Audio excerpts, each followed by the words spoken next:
얼마 전에 신문을 보니 정부에서 가계대출을 조인다는 기사가 나왔습니다. 가계부채가 계속 늘어나니 이것을 잡으려는 정책을 펴는 것 같습니다.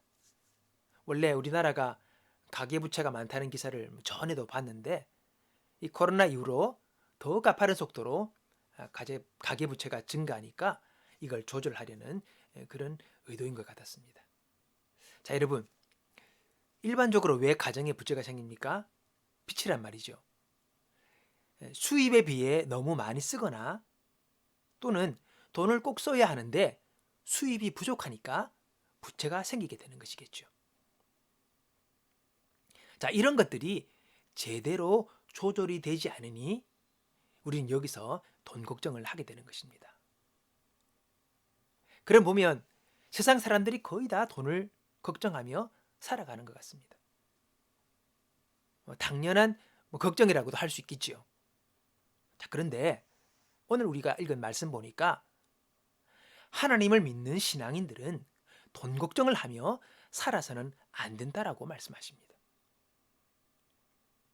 예수님께서 하신 오늘 본문의 말씀을 딱 요약하면 이거예요. 돈 걱정하지 마. 그 말씀입니다. 이 걱정에 대한 문제가 나오는 거죠. 돈에 대한. 돈 걱정하는 대신 다른 것에 너희의 마음을 두어라. 그러면 걱정에서 자유하고 그리고 또한 먹고 사는 이 문제도 너희 해결될 것이다 라고 말씀하는 것입니다. 그 비결로 한 두 가지를 이야기하고 있는데 함께 생각해 보기 바랍니다. 첫 번째는요. 하나님을 아버지로 모시고 살아라. 그렇게 말씀하십니다. 오늘 본문 31절 보니까 예수님이 우리에게 무엇을 먹을까, 무엇을 마실까, 무엇을 입을까 걱정하지 말라. 이렇게 말씀하십니다. 이 말을 오늘날의 표현법으로 바꾸면 쉽게 말해서 돈 걱정하지 마. 이 말이에요. 돈 있어야지 먹고 마실 거 아닙니까? 다 돈으로 해결되는 건데. 돈 걱정하지 말라는 거죠. 그러면서 우리가 돈을 걱정하게 되는 근본 이유를 그 이후에 말씀하십니다. 24절 보면 한 사람이 두 주인을 섬기지 못할 것이니 혹 이를 미워하고 저를 사랑하거나 혹 이를 중히 여기고 저를 경히 여김이라. 너희가 하나님과 재물을 겸하여 섬기지 못하느니라.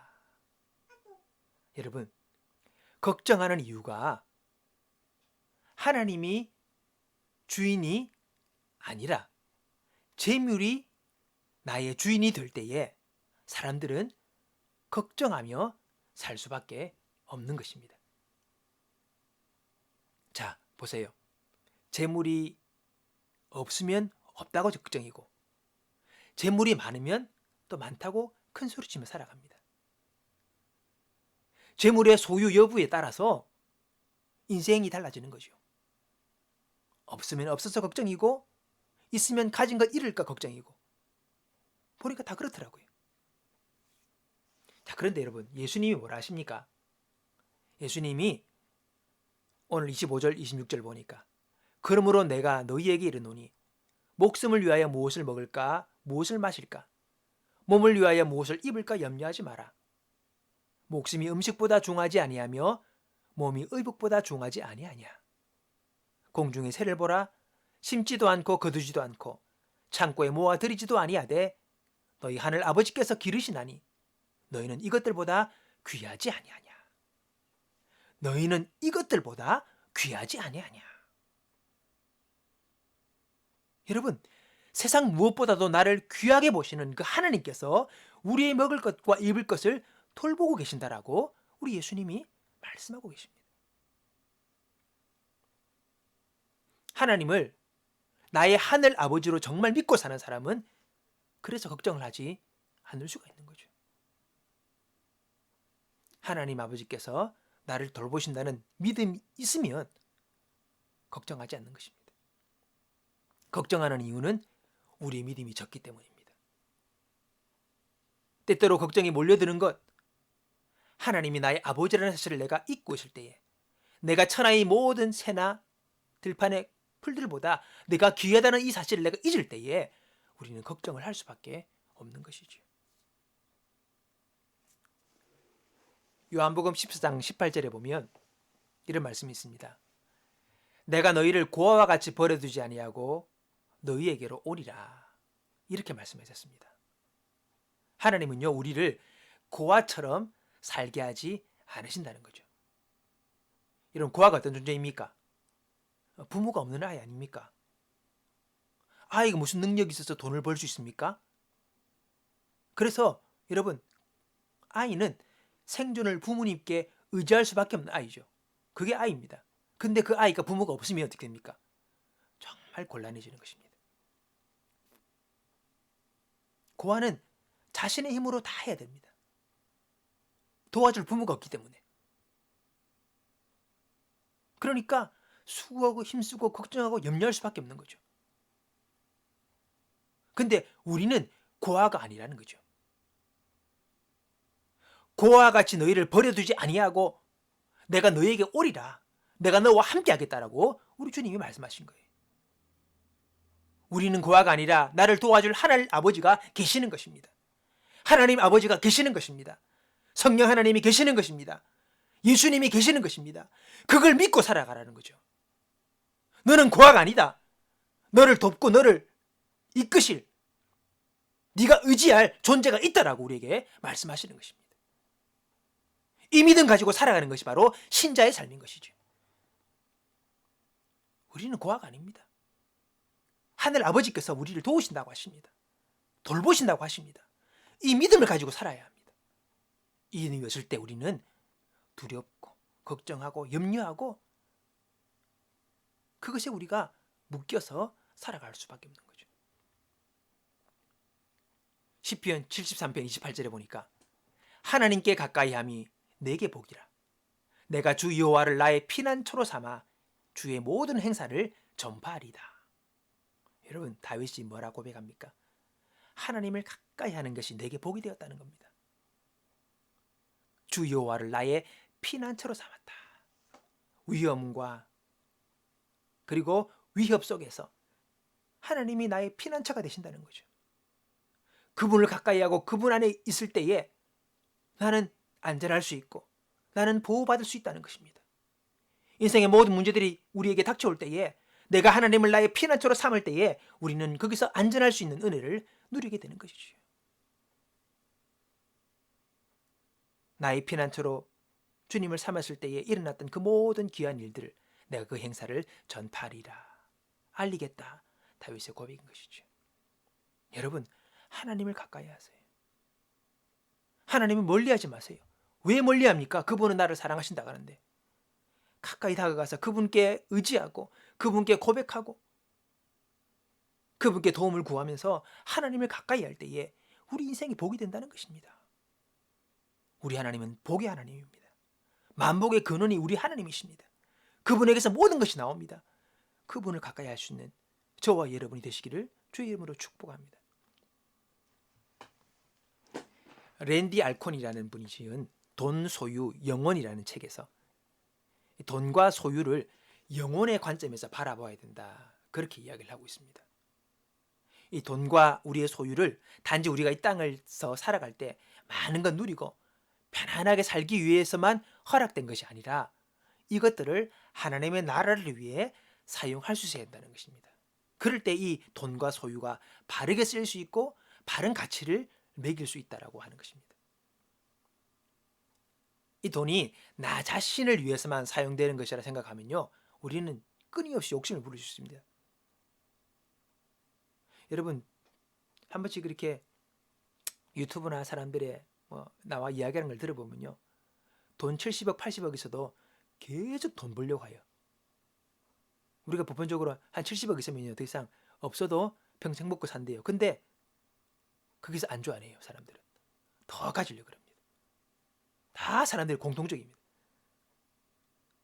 욕심은 끝이 없어요. 그렇기 때문에 평생 돈 걱정해서 우리는 일반 사람들은 헤어날 수가 없는 거예요. 있으면 더 가지고 싶고 없으면 더 가지고 싶고 계속해서 그런 마음의 갈망들을 가지고 살아갑니다. 근데 우리의 소유가 많으나 적으나 다 이것 하나님께로부터 주어진 거 아닙니까? 이걸 믿는 게 신앙이 아닙니까? 내 것 아니라 하나님의 것입니다. 그래서 우리는 하나님께서 우리에게 허락해 주신 것을 잘 관리하는 자가 되어야 합니다. 성경에서 이를 청지기 그렇게 이야기합니다. 하나님이 주인이고 그 나머지 것들은 다 주인인 하나님께서 내게 맡기신 거예요. 내게 주어진 재물뿐만 아니라 내게 주어진 재능과 탤런트, 이 모든 것들도 다 하나님께서 허락하신 거 아닙니까? 그분이 주신 거예요. 그래서 그 뜻대로 우리가 관리하며 살아가는 사람을 청지기로 살아가는 삶이라 그렇게 말을 하고 있습니다.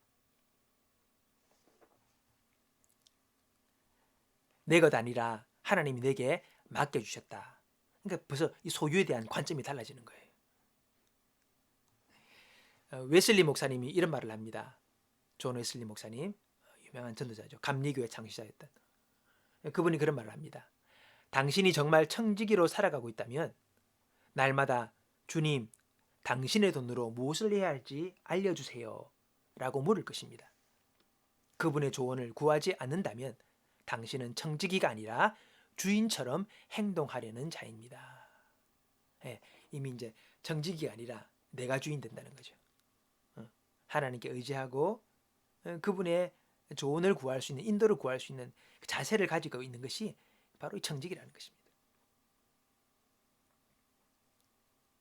이 웨슬리 목사님이 이 다음 사건을 계기로 돈에 대한 관점이 완전히 바뀌게 되는 그런 일이 있었다고 합니다. 어떤 일이냐니까 어느 날 목사님이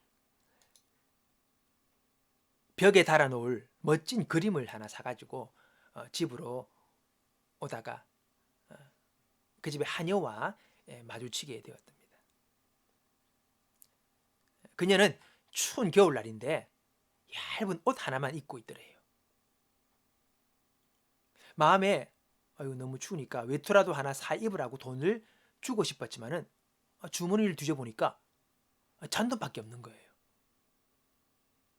그는 그 순간 하나님이 자신을 기뻐하지 않으신다는 것을 깨닫고 스스로에게 말했답니다.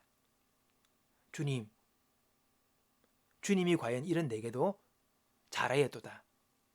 착하고 충성된 종아라고 말씀하실까? 추위에 떨고 있는 여인을 위해 쓸 돈을 벽을 꾸미는데 다 써버렸구나. 오 정이여, 오 자비여, 나는 이 가난한 하녀의 희생으로 그림을 샀구나. 그렇게 깨달은 거예요. 이 사건을 계기로 목사님은 자신의 지출을 제한하기 시작했습니다. 1731년 흔히 말하는 그 연소득이 한 30파운드 정도 되었을 때에 그는 생활비로 28파운드를 쓰고 남은 2파운드를 나누었어요. 어려운 사람들에게 나누었던 거죠. 그 다음에는 소득이 2배로 올랐습니다. 근데 여전히 28파운드를 생활비로 쓰고 나머지 남은 32파운드를 나누었답니다.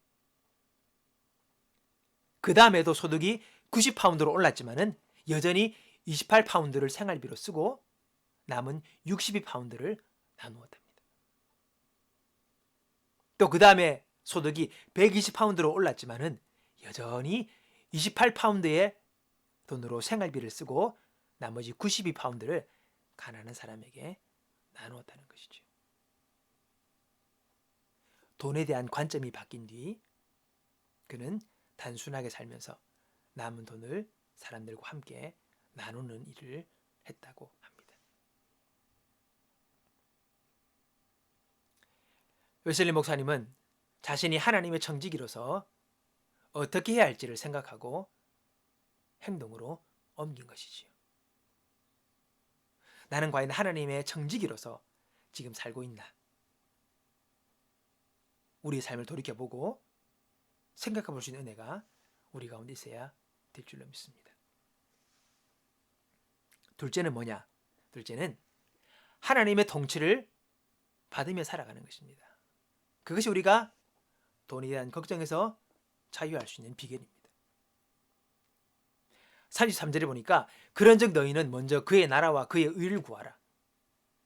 그리하면 이 모든 것을 너희에게 더하시리라. 그렇게 말씀하셨습니다. 이 말은 무슨 말입니까? 쉽게 말하면 그거예요. 나라는 뭡니까? 통치함이 통치, 다스림. 그걸 구하는 거예요. 하나님의 통치를 받으며 내가 살아가는 삶. 그러면 이 모든 것, 먹을 것, 입을 것, 모든 필요한 것들을 내가 너희에게 도하겠다라고 말씀해 주시는 것입니다. 내 마음대로 살지 않고 하나님의 뜻을 따라 살아가는 것. 그것이 먼저 그 나라와 그 일을 구하며 살아가는 삶입니다. 그러면 하나님이 우리의 삶을 책임지신다라고 말씀하시는 것입니다. 이게 무슨 원리입니까? 쉽게 이야기하면 이런 거예요. 내가 어떤 회사의 직원이에요. 근데 나를 미국으로 출장을 보냈다 합시다. 그러면 나를 보낸 그 회사는 보낸 직원으로서의 회사의 일을 감당하기 위해 출장 가서 일하는 동안 모든 비용을 회사가 채워주는 거죠. 당연하지 않겠습니까? 그 사람을 놀러 간 게 아니고 자기 일 보러 간 게 아니고 관광 간 게 아니고 회사 일을 하러 간 거잖아요. 회사의 명령에 순종해서. 그러니까 나머지는 다 책임지는 것입니다.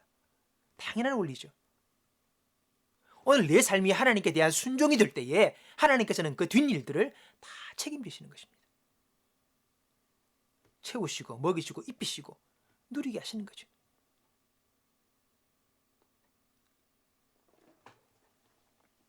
하나님께서 아담을 원래 지으실 때에 하나님의 그 뜻을 따라 세상을 통치하라고 아담을 지으셨습니다. 아담은 하나님의 뜻을 따라 세상 가운데 이 세상이 천국 같도록 그가 다스리며 살아가는 것이 아담의 사명이었죠. 또한 그의 존재 이유였습니다. 근데 아담이 범죄하고 난부터 하나님의 뜻을 이 땅에 펼치기보다는 내 뜻대로 살아가는 사람들이 일어나기 시작한 거죠. 그게 오늘날의 세상입니다.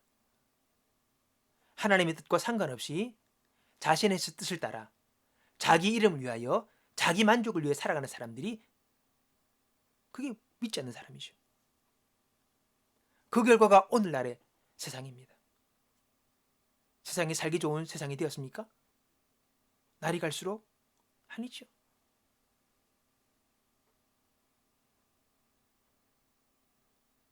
만약에 사람들이 하나님의 뜻을 따라 이 땅을 살아간다면 아마 이 세상은 천국 되었을 것입니다. 그러나 그렇지 않습니다. 사람들은 다 자기를 위하여 자기만 생각하면서 그게 바로 여러분 지옥인 것입니다. 돌아볼 줄 모릅니다. 남이 없습니다. 자기밖에 없습니다.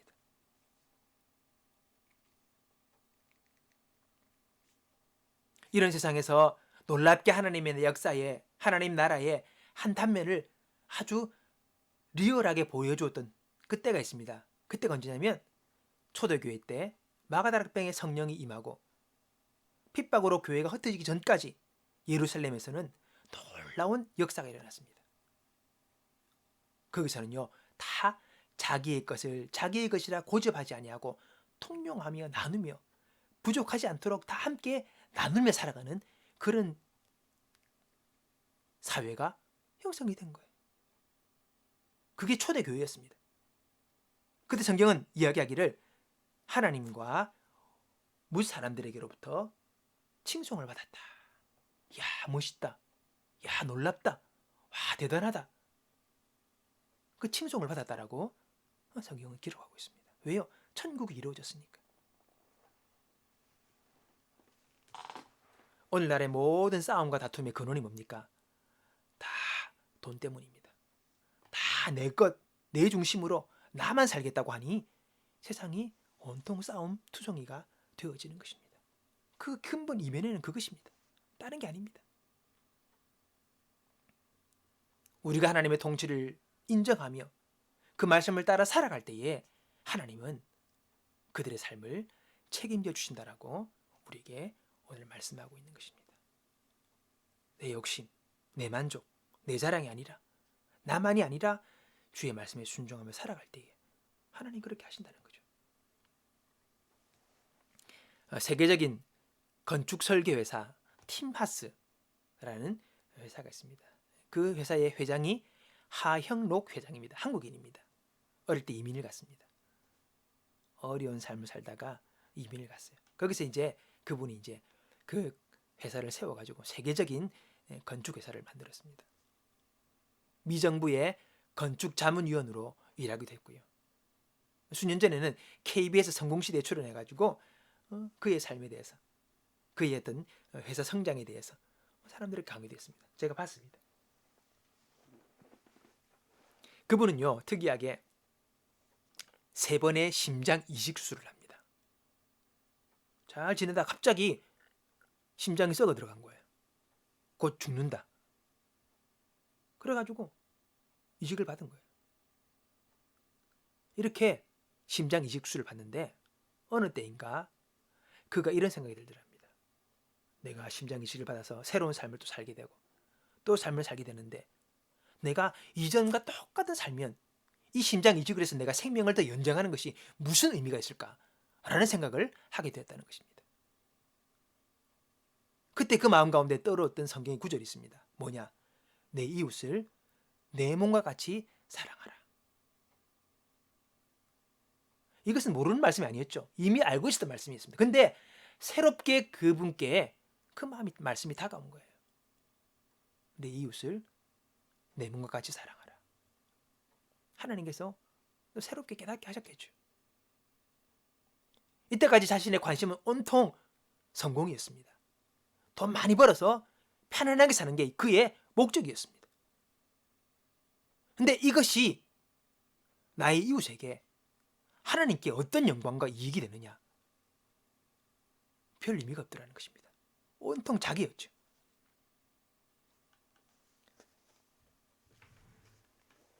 그 이후에 하영록 회장은 하나님께 다시 기도합니다. 주님, 제 심장이 아닌 내 인생을 고쳐주십시오. 그 이후로부터는 방향이 바뀝니다. 그리고 자신의 회사를 향해서 우리는 어려운 자를 위하여 존재하는 회사다. 이게 회사의 모토예요. 수익으로 어려운 사람들을 돕는데 크게 기여하게 됩니다. 지금 그 회사가요, 미국에서 사람들이 가장 가고 싶어하는 직장 중에 하나가 되었답니다. 얼마나 사원들의 팀워크가 좋은지. 거기는 해고가 없어요. 한번 들어오면 끝이라. 계속. 네. 그만큼 하나가 되어서 팀워크를 이루면서 함께 그 선한 하나님의 역사를 위해서 동력하는 그런 회사가 되었다는 것이죠. 그래서 그는 설계하는 것도 관점이 바뀝니다. 건축하면요, 흔히 뭐 박물관 이런 거 억수로 좀 의리의리하고 좀 멋진, 기억에 남을 만한 뭐 역사적인 그런 건물들을 짓고 싶어 하는데 그는 생각을 바꾼 겁니다. 사람들이 좋아하지 않는 물건, 가기 싫은 장소를 바꿀 수 있는 비즈니스를 하려고 합니다. 다양한 것들을 할 수 있지만 그분은 주차장에 주목을 합니다. 그 당시만 해도 주차장 가기가 싫어하는 곳이었답니다. 주차장은 좋은 곳이 아니니까. 어두침침한 창고지, 창고. 근데 우리 회사는 주차 빌딩을 만들어 사람들을 모으는 장소가 되기로 하고, 그리고 그것을 통해서 주변 상권을 발달시키는 효과를 나타내는 일을 하겠다.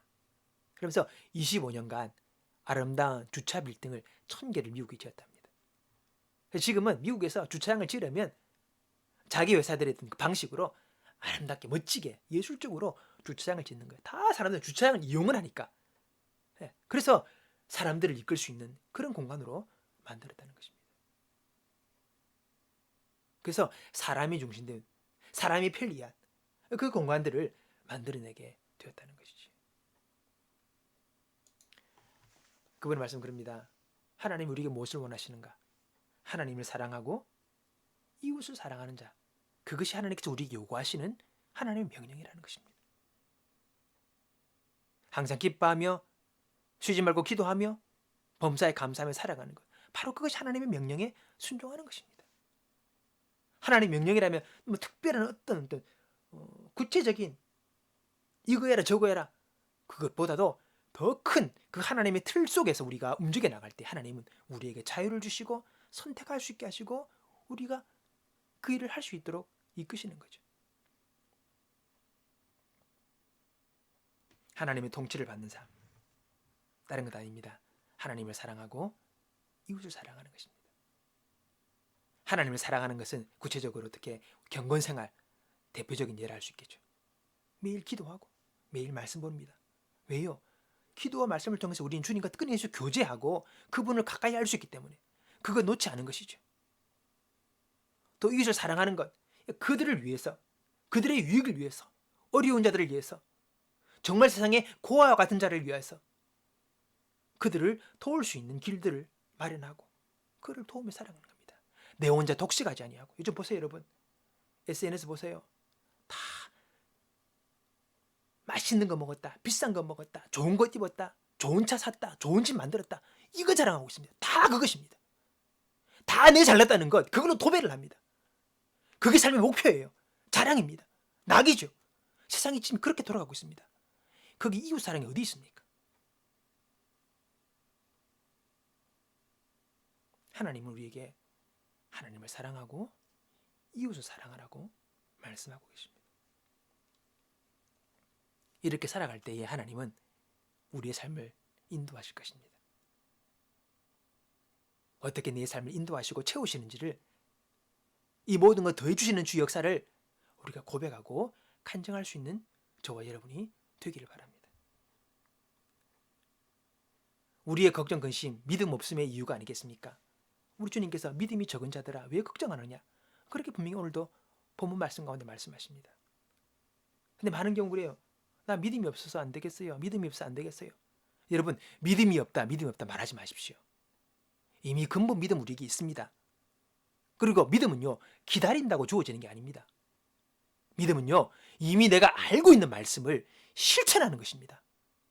그러면 믿음이 자라고 역사하고 믿음의 장부가 되어집니다. 멈춰있지 말고, 가만히 있지 말고, 이미 알고 있는, 이미 들은 말씀들을 우리가 하나하나 조금씩 실천해 나가는 그런 우리의 결단들이 있어야 합니다. 그러면 우리 믿음은 자라고, 이 믿음을 통해서 더 하나님의 놀라우신 일들을 감당하는 신앙의 사람으로 우리는 변화되어 나갈 것입니다. 하나님을 아버지로 모시고 하나님의 통치를 받음으로 돈 걱정, 자유하며 하나님의 그 채우심을 누리며 그 하나님의 복주심을 고백하고 간증할 수 있는 오늘 저와 여러분 3대 시기를 주님의 이름으로 간절히 축원합니다.